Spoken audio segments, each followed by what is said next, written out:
Hello everybody, welcome to Snyder's Inc. Today we have got a Chillin' Scares video, and this is 6 most disturbing mysteries solved with Google Maps. And we gonna get right into it. Ladies and gentlemen, hit the like button, hit subscribe button, comment your thing down below. Let's go.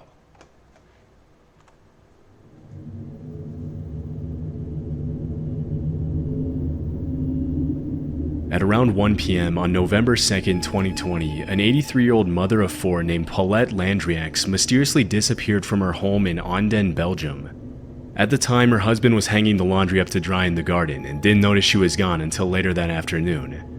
When Paulette's family realized she was missing, they reported the disappearance to the police, triggering a pretty big search for the missing woman. Though this wasn't the first time Paulette disappeared, as she reportedly suffered from Alzheimer's disease and would frequently leave the house at random times of the day and night without telling her husband where she was going. She was known to randomly knock on the neighbors' doors for no apparent reason, and in the years leading up to her disappearance, she no longer recognized her children or her husband. Every other I feel like people in that cases shouldn't be living alone. Or shouldn't be living should be living in a place where they can be looked after more. For cases like this, I feel like she would have been better off at 87 years old with Alzheimer's, can't recognize her children or even her husband really anymore, barely. She should be looked in a home where people can look after her and make sure she doesn't wander off like this. That would have been the better situation here. time she had disappeared, her husband would find her a few feet away from the house and bring her back inside. But this time, she was nowhere to be found. During the search, 50 police officers and several search and rescue dogs were deployed to the area, along with multiple thermal vision helicopters and an entire fleet of drones. But even with all these resources at their disposal, the local police department failed to find any relevant clues leading to Paulette. After several weeks, the search was called off, and the family assumed that she had fallen into the Meuse River, which ran near her home. In October of 2022, just as the police department was about to close the file, one investigator was searching for Paulette's house on Google Street View and found something shocking. There, as luck would have it, he found a Street View image of Paulette leaving her home and crossing the street to her neighbor's house. The case was immediately reopened, and police were once again deployed to the area, where they found the body of Paulette lying at the bottom of a hill directly below the neighbor's garden. After the autopsy was performed, it was determined that the woman had fallen from an unenclosed section of the garden and died shortly after. Her final moments eerily being caught by the passing Google Street View car as she walks to her death, likely in another wave of confused state caused by her Alzheimer's disease. One thing that's hard to understand is how the police failed to see her with their drones and helicopters the first time, but at least now the family can find closure knowing what happened. Yeah, that's weird. She's at the bottom of a hill. I don't know how you don't look there. How would you not look in the neighbor's area?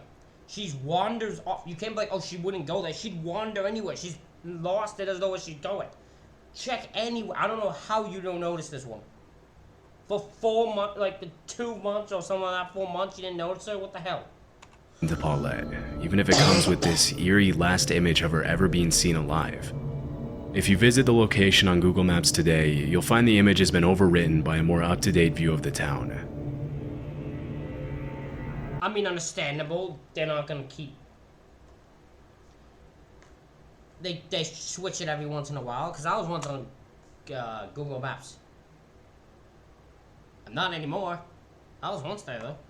In July 2011, 2 armed individuals broke into an empty house in an otherwise peaceful suburb of Oklahoma City. With a house full of valuables for them to steal and nobody there to stop them, the 2 got to work. But unfortunately for them, the looting spree was much more short-lived than they had hoped. A few minutes later, the homeowner returned and walked in on the 2 of them looting her house. But instead of fleeing with the valuables they had already stolen, they held her at gunpoint as they continued to ransack her home. This went on for over an hour, and during the traumatizing incident, the woman recalled thinking they were going to shoot her before leaving. Fortunately, the robbers eventually left the house without physically harming the woman. After the armed robbery, she refused to reveal her identity to the press out of fear that the thieves would retaliate.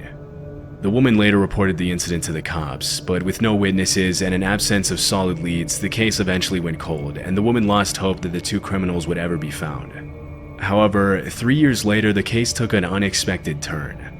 On a day in July 2014, the woman's neighbor was looking at her street using Google Maps Street View when she noticed an image of two men casually strolling down the street who perfectly matched the description the victim had given her of the criminals. Immediately, she texted the woman, who confirmed that the two men captured by the Street View van that happened to be mapping out the neighborhood on the day of the robbery were indeed the same two men who had robbed her. Based on the direction they were walking, it seems that the image was captured in the minutes leading up to the crime. Unfortunately, because the two men's faces are obscured by the grainy quality of the image and Google's software that automatically blurs pedestrians, the cops haven't been able to track the men down. But with a string of clues and a picture to add to their search, police now have a much better chance of catching the two thanks to Google Maps. I feel like this is a misleading title then. The second one you've shown me is one that isn't solved with Google Maps. It's about as solved as the last one as it was before Google Maps. It's a very misleading title there. One night in October 2006, a 72-year-old man named David Lee Niles met up with a friend at Jake's Bar in Byrontown, Michigan. This was a place that David visited frequently and usually stayed there for at least a couple of hours, but on that particular evening, the story was very different.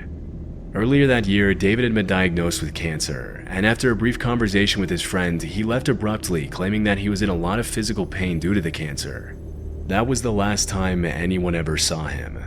When his family failed to get in touch with him, they reported him missing to the police, leading to a statewide search that ultimately led nowhere, as the cops couldn't find any clues as to where David could have gone.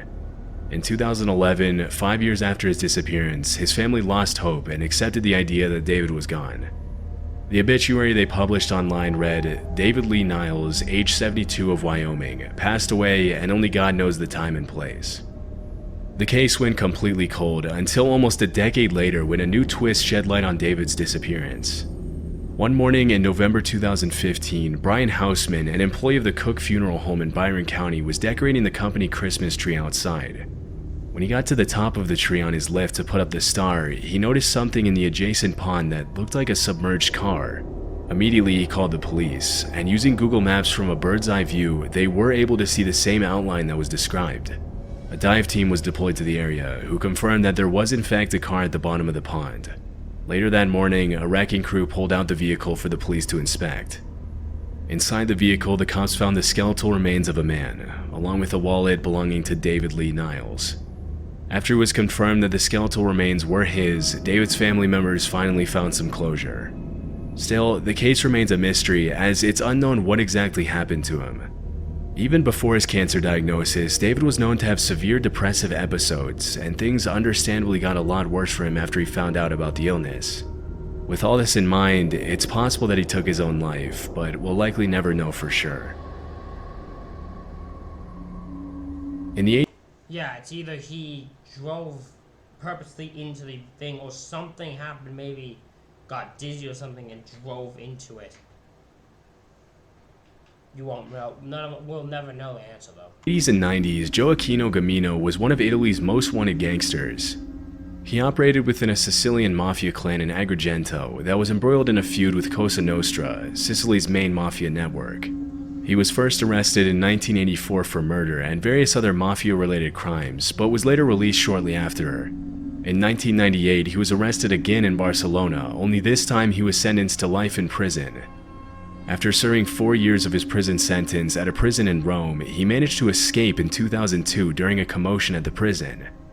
Following his escape, he immediately relocated to a town near Madrid, Spain, and changed his name to Manuel Mormino. Over the 20 years that he was on the run from the police, he got married, worked as a chef at a restaurant called Manu's Kitchen, and even opened up a fruit and vegetable shop called Manu's Garden. Sicilian police searched everywhere for him for years, and they eventually issued a European arrest warrant back in 2014. After carrying out several investigations, the police suspected that Gamino was hiding somewhere in Spain, but the way they pinpointed his exact location was pretty out of the ordinary. During the investigation, Sicilian police found that Google Maps had captured a street view image of two men talking outside of Manu's Garden. One of the men looked extremely similar to the man they were looking for, but the cops only confirmed his identity when they came across the listing for Manu's Kitchen, the restaurant where Gamino worked. While investigating online, the police found a photo of him dressed in chef's attire on the Facebook page for Manu's Kitchen. After confirming his location, the police arrested Joaquino Gamino on December 17, 2022, and extradited him to Sicily, where he is currently serving life in prison. That is insane that for 20 years, for 20 long years, he somehow got away, got married, had to open a fruit shop, cook in the kitchen, did all that, and no one suspected a thing, no one knew a thing, somehow no one knew who he was at all. Until he got arrested, then I was like, everyone found out. According to the police, when they arrested him, Gamino was extremely confused, and even had the nerve to ask how they found him when he hadn't even called his family in 10 years. In 2009, I love that. So his thing was not even like, oh man, no, I'm not that guy. They arrested him. He's like, how'd you find me even? I ain't done all involving my ass life in 10 years. In 10 or more years. How the hell did you find my ass? police from Zurich, Switzerland were carrying out an investigation to shut down illegal marijuana growing operations all over the country. At some point in the investigation, they used Google Earth to locate the addresses of 2 farmers who they suspected of being part of an illegal marijuana operation, and that's when one of the detectives found something interesting. As he was scanning the area on Google Earth, he noticed an unusual change in the pattern of the fields around Rapperswil in the northeastern state of Thurgau. Zooming in, he saw what appeared to be a cannabis plantation that measured more than 2 acres and was hidden inside a cornfield right next to one of the farmers' houses. The Google Earth discovery ultimately led to the arrest of 16 people and the seizure of 1.1 metric tons of marijuana, as well as... That is fucking insane. So Google Maps, just to look at their address, some guy, they found another marijuana in the area that got 60 people arrested and a shit ton of marijuana. A marijuana was captured. That is insane. Google Maps having some use. It don't often. It's used for some weird, stupid things sometimes, but it's got a use for police. Was 900,000 Swiss francs in cash, which is the equivalent of around $1.1 million. Woo! According to the police report, the drug ring allegedly sold up to 7 tons of marijuana between 2004 and 2008, bringing in from 3 to 10 million francs a year. When asked about the breakthrough, the head of Zurich Police's Special Narcotics Unit, Norbert Glossner, said it was an interesting chance discovery. Since then, the cannabis plantation has been plowed over as recreational marijuana continues to be illegal in Switzerland. This incident happened. I would say that's more than recreational. That's some